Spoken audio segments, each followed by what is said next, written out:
For nearly 2 decades, I walked into scenes that most people wouldn't dare to imagine. And just when I thought I had seen all, came the case of the headphones that were never connected. A case that started as a suicide, but ended with something much darker. It was a quiet Wednesday morning when I was called to a modest apartment complex in downtown Milwaukee. The building was old, mid-century, 3 floors, mostly occupied by students and retired folks. Apartment 2B. Inside, a 24-year-old woman named Emily Harper was found lying on her bed, eyes closed, with a small pool of blood trailing from her nose and ear. Next to her, a bottle of sleeping pills, and a suicide note, handwritten, emotional, almost poetic. Everything pointed to suicide. But almost was the word that stuck with me. Almost perfect, almost convincing, almost too clean. Emily's room was tidy, unnaturally so for a young adult living alone. No clothes on the floor, no dishes in the sink. Even the blinds were perfectly leveled. What bothered me immediately was the presence of a pair of headphones, large, noise-canceling ones, still on her head. Strange. People who overdose on pills usually aren't listening to anything. But that wasn't the problem. The issue was that the headphones weren't connected to anything. No Bluetooth signal, no cord, and the power switch was off. Why put them on at all? Curiosity made me check her laptop, which was closed but still warm. When I opened it, it was on a pause movie, a romantic comedy, nothing dark or disturbing. Her last browser tab was a music playlist on YouTube, not played. Her phone was on airplane mode, battery half full. Not a single recent call or message, except for a short voicemail from her best friend the night before. "Hey, I know you're going through stuff, but I'm here, okay? Please don't shut me out." I kept looking around, and that's when I noticed something that didn't belong. On her bedside table, beneath the lamp, was a fine layer of dust, but there was a clear rectangular outline where something had recently been. A missing item, a phone, perhaps, or a book, or a second note.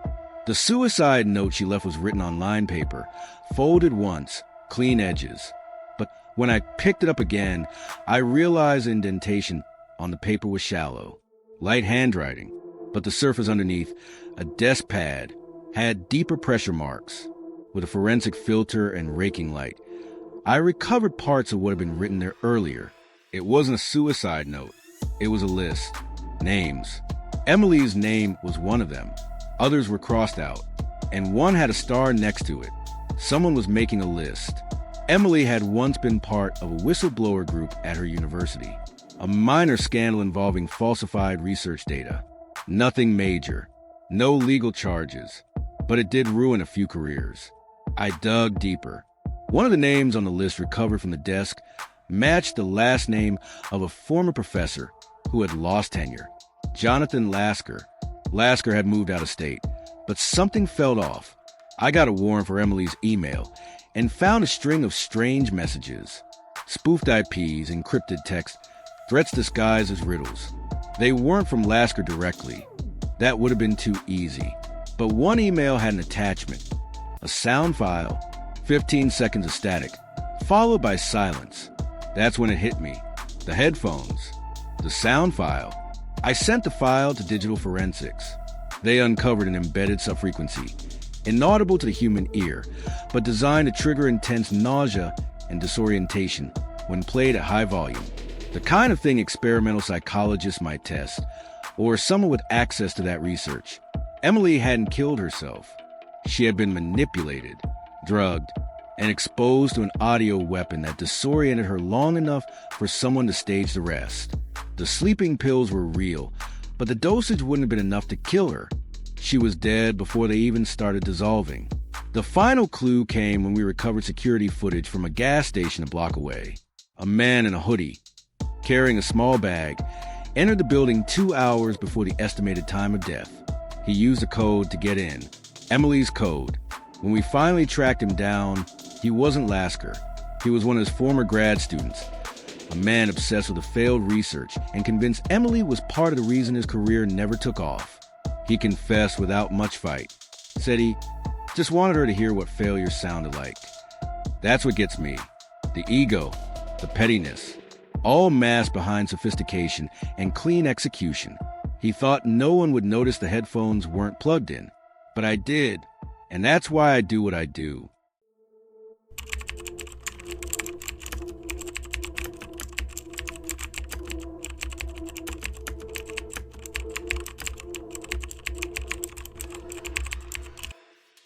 Some cases stay with you not because of crime itself, but because of the silence around it. That kind of eerie, deliberate silence that feels too perfect, too orchestrated. I remember clearly when I walked into the airport security office at JFK that morning. It was supposed to be routine. A suspicious bag flagged by TSA, found in an unclaimed luggage area, completely untouched. What made it odd from the start wasn't the bag. It was that no one came back for it. Not after 3 announcements, not after a full hour. The suitcase was charcoal black, slightly wore around the edges, but intact. What raised eyebrows immediately was that it had 2 padlocks on it. Not built-in locks, but 2 actual steel padlocks on either side of the zipper, one on each end. I've seen smugglers at Creative, but this was something else, almost symbolic. We ran the usual checks. No explosives, no biohazards, no radiation spikes. Just dead weight and silence. When I arrived, I was already picturing narcotics or perhaps money laundering evidence. But what we found inside changed the tone instantly. We cut through the locks carefully. TSA wanted to force them, but I insisted on preserving every detail. When we opened the suitcase, the smell hit first, chemical, synthetic like plastic, and cleaning alcohol. Inside, everything was wrapped meticulously in transparent vacuum-sealed bags. Documents, photographs, even articles of clothing, not folded, flattened, like someone wanted to preserve their original form. The first bag I picked up contained nothing illegal, just a child's drawing and a woman's red scarf. But under that was what changed everything. A passport, soaked in what appeared to be a light coating of some sort of resin, hard to the touch. The name on the passport matched a missing persons report from Ohio, filed over a year ago. Dana Holloway, a young woman in her mid-30s who disappeared during a solo trip to New York. That's when the panic set in. There was no blood, no weapon, no body, but the suitcase spoke in whispers. It told a story. In one of the smaller pouches, we found a camcorder tape. Yes, a tape, not digital. Who uses tapes anymore? We didn't even have a player in the lab, so I had to dig one up from evidence storage, something that hadn't seen daylight since the early 2000s. What I watched on that tape still haunts me. A man's voice, calm, precise, narrated scenes of Dana, recorded without her knowledge, walking in parks, taking the subway, sitting alone in cafes. The angle was always the same, from a distance fixed, steady. Someone had stalked her for months, maybe longer. The final segment was the only part where Dana looked directly into the lens, terrified, confused, and whispering something. We couldn't hear the audio. It was muted, on purpose. I froze the frame, zoomed in on her mouth, and passed it to a lip-reading specialist. 3 words, 2 keys only, 2 locks, 2 keys, 1 suitcase. We searched every inch of that bag for a second key, but only one was found, taped underneath the handle. The second was missing. That's when we started suspecting that this suitcase wasn't abandoned. It was planted, intentionally, as a message, as bait, or as a confession. What made this case even stranger was that no fingerprints were found, not even Dana's. Whoever packed it had wiped it down meticulously, and the tape duplicated over an old wedding video, the kind used in local VHS stores back in the 90s. It had traces of glue on the edges, which means the stalker reused old media to cover their tracks. But there was one mistake. The resin used to seal the passport had a rare component, polyvinyl acetate mixed with hexachlorophene. It's not sold commercially anymore. Only 3 companies in the country still use it for industrial preservation. One of them happened to be located in Buffalo, New York. And from that lead, we found our man, Gerald Monk, 56, a night shift janitor at that very company. Clean record, quiet life. No one noticed when he didn't show up for work after the suitcase was discovered. When we finally reached his apartment, it was empty. Not abandoned, emptied. as if someone had erased every trace of him, except for one thing. On the desk, placed deliberately in the center, was a second key. Sometimes justice doesn't come with handcuffs. Sometimes it ends with more questions than answers. But one thing is certain, Dana Holloway's story didn't vanish. It was locked away, waiting to be found by someone who knew where to look and how to listen. And I did.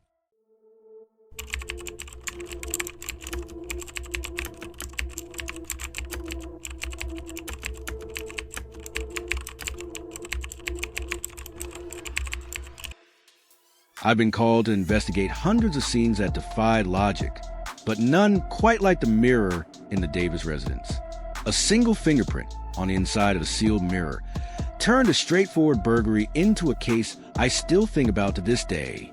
It started with a call from a precinct in Newton, Massachusetts. A couple, Jonathan and Claire Davis, had reported a break-in. No valuables were taken, no signs of forced entry, and nothing out of place. Except one thing. A large vintage mirror in their hallway had fallen off the wall. Odd, sure, but not criminal. Still, the responding officer noticed something strange while helping reposition it. There was a fingerprint on the inside of the glass, beneath the reflective surface. That's when I was brought in. At first glance, the mirror looked ordinary. Large oak frame, beveled glass, antique, but nothing remarkable. Until I took out my forensic kit. The fingerprint was perfectly formed. No smudging, no distortion. It was almost artistic in its precision. But what sent a chill down my spine was its placement, on the inner layer of the reflective backing. The kind of position you can't touch, unless the mirror was manufactured around your finger. That's impossible. Claire swore the mirror had been in her family for generations. She said it originally belonged to her grandmother, who used to run a small inn in Vermont. I asked if she'd ever replaced the mirror's glass, but she looked genuinely confused. Why would we? It's never been broken. I took the mirror to our lab. Under infrared and ultraviolet, we confirmed. The fingerprint wasn't on the surface. It was embedded beneath the thin layer of silver nitrate used to coat the glass during manufacturing. That meant two things. Either someone had access to the manufacturing process and left their print intentionally, or something far stranger was at play. But as always, I leaned toward the most logical, if unlikely, explanation. Running the print through the system turned up no hits. No criminal records, no employment databases, nothing. But I noticed something subtle. There was a small scar in the print pattern, a ridge break on the right loop.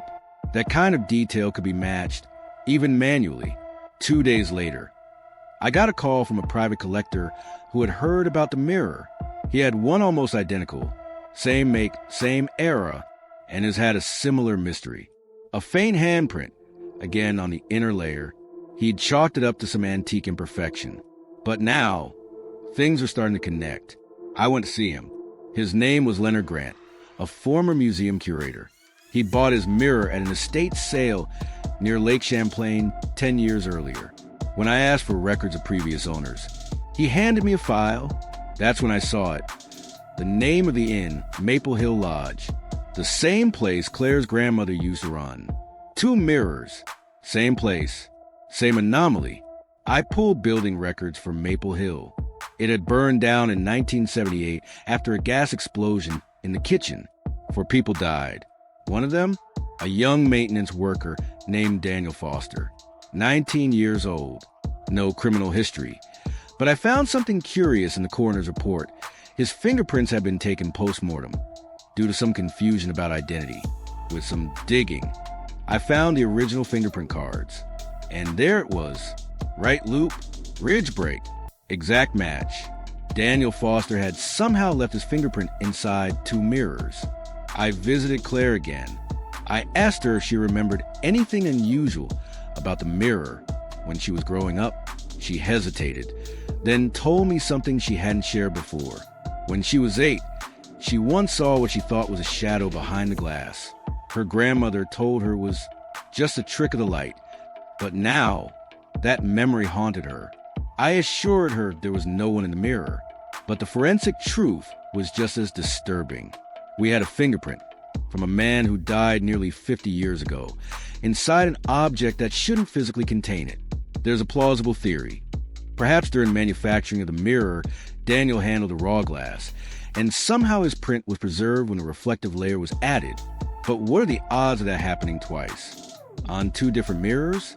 From 2 different sources? I wrote up the report, labeled it an anomaly. But I knew it was more than that. The science didn't match the result. And that fingerprint still sits in our cold case evidence locker on a shard of antique glass, defying every rule I was trained to follow. Some cases don't end with a suspect in handcuffs. Some end with a question you carry for the rest of your career. And this one, it still stares back at me.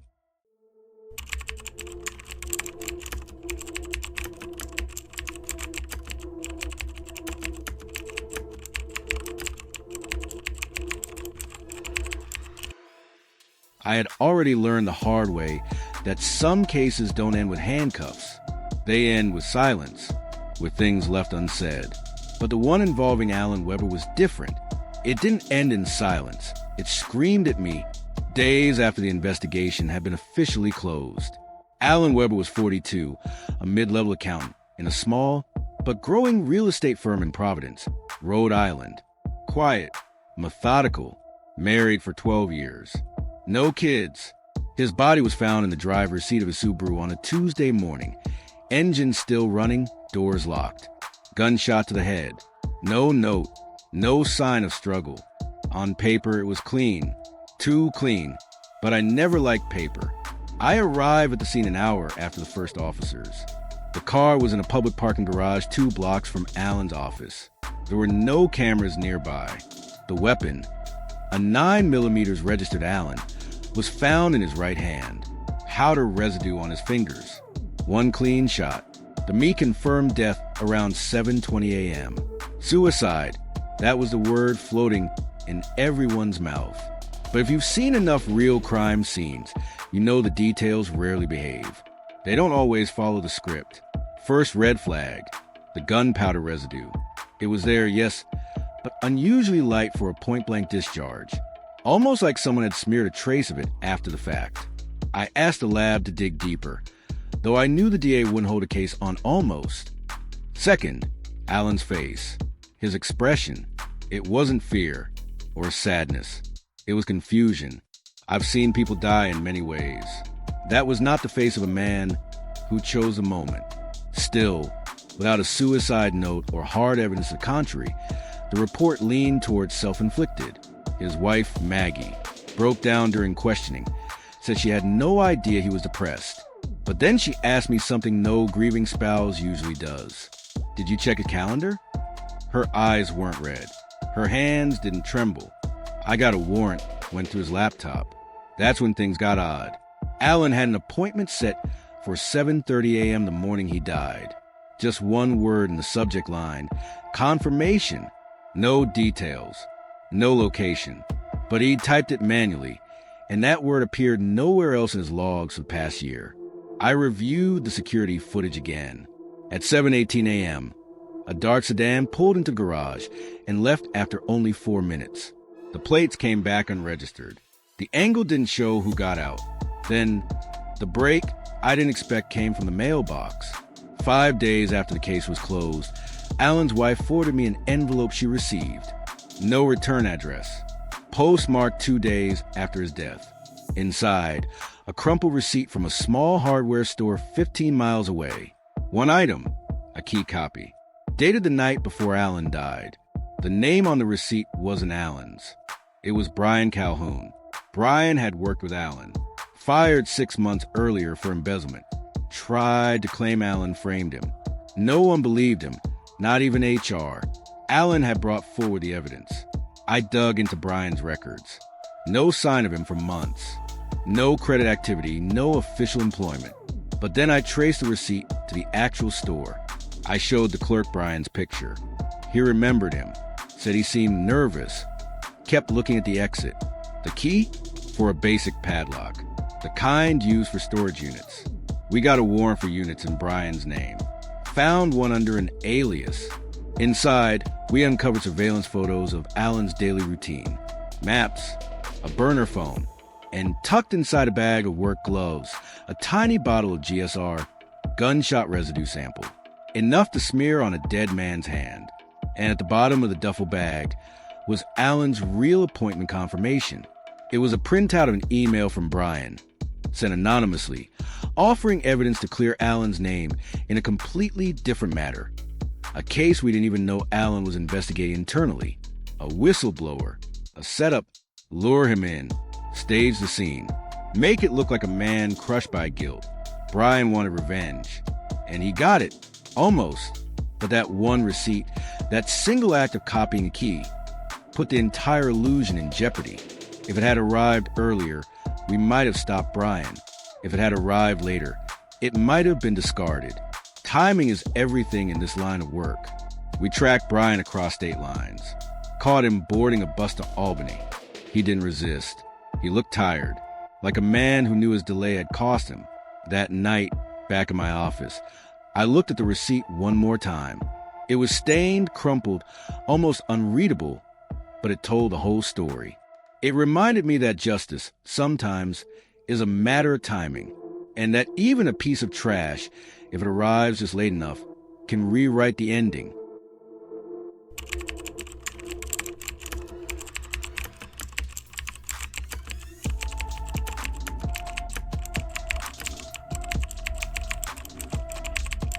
I spent over 18 years as a forensic investigator. In that time, I learned that the devil doesn't hide in the details. It screams through them, if you know how to listen. This case started like any other. A quiet suburban neighborhood in Ohio. A young woman, 28, named Emily Carter, was found dead in her apartment by her boyfriend, Jason. She was seated at her desk, slouched forward, with her laptop open in front of her. There was no sign of forced entry, no weapon, no blood. At first glance, it looked like a cardiac arrest, or maybe an overdose. But the thing that caught my attention right away wasn't her body.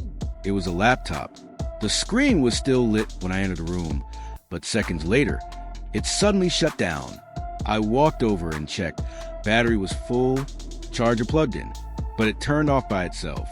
That alone wouldn't raise alarms. Glitches happen. But something about that precise moment, it felt timed. Like the computer didn't want me to see what was on it. I requested a digital forensics unit immediately.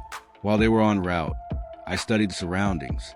Emily's apartment was meticulously clean, but not in the sense of someone tidy. No, it had been wiped down. Door handles, light switches, even the remote control in the living room had no fingerprints. None, except one on the laptop power button. Hers. The boyfriend, Jason, was cooperative, too cooperative. He claimed he had arrived early from work. Concerned when Emily hadn't responded to texts, said she had been stressed about work lately. Nothing out of the ordinary. But when we reviewed the building security footage, something didn't sit right. Jason's car entered the garage at 6:04 p.m., but someone else had entered the apartment at 5:13 p.m. The footage showed a man in a hoodie and cap entering through the main door with a key. There was no forced entry. We pulled the laptop and had it analyzed by the cyber team. The drive was encrypted, but not military grade. It took about 6 hours to crack. When they did, what we found changed everything. Emily had been working on an investigative blog. She wasn't just a marketing analyst like her employer thought. She had been digging into a local pharmaceutical company accused of falsifying clinical trial data. Her last draft, still open in a document, was titled, "The Cost of Silence." The timestamps revealed she had been typing that report between 4:32 p.m. and 5:12 p.m., the exact time the unknown man entered her apartment. Then the typing stopped. Just stopped. But here's the twist. The document had a line at the very end, different from the rest. A single sentence typed in all caps and in a different writing style. "You should have stopped digging." That line was added at 5:14 p.m. The man had been inside the apartment while the laptop was still on. He typed that line. We traced the IP history and found that someone had accessed Emily's files remotely the night before she died.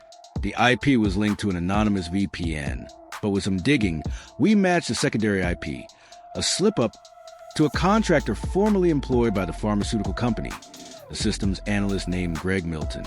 Milton had a criminal record for illegal surveillance, and after being fired 2 years ago, had dropped off the grid. When we finally found him, hiding under a fake identity in Michigan, he tried to run. We caught him. The interrogation broke him. He admitted to being hired to monitor and intimidate Emily, but he swore he didn't kill her. Said his job was only to scare her into deleting the file. That was all. He did admit to entering the apartment. He had a copy of the key from her lockbox, taken from a past reconnaissance job. But here's the real clincher. The autopsy found traces of clonidine in her system, enough to cause respiratory failure, especially if combined with alcohol. Emily had no prescription for it, but someone had slipped it into her tea. A mug of half-finished chamomile sat beside the laptop. Fingerprints? None. But inside the mug, on the inner rim, we found a smudged fingerprint barely clinging to the porcelain. It wasn't Emily's. It was Jason's, the boyfriend. The concerned boyfriend who arrived early from work. He had motive. He worked for the same pharmaceutical company. In HR, the internal communications Emily had downloaded showed that Jason was part of a secret committee handling reputation containment. She had confided in him, trusted him, and he had turned her in. When confronted, Jason broke. Claimed he tried to talk her out of it, but when she refused, he panicked. He had Milton stage the scare, but when that didn't work, Jason took matters into his own hands. He slipped the drug into her tea the night before, knowing she drank the same brew every evening, then waited. But he didn't account for the laptop. He didn't know the autosave function had captured everything, including the final words typed by Milton, including the hidden folder Emily had named Vacation Pics, which actually held every bit of incriminating evidence. And he definitely didn't account for the laptop turning off in front of me. That little detail, that single moment, set off a chain reaction. A reaction that cracked the illusion of normalcy he had tried so hard to stage. It wasn't the body. It wasn't the boyfriend's acting. It wasn't even the empty teacup. It was the silence, the sudden click of a machine that had seen too much. And when the screen went black, I knew this wasn't over.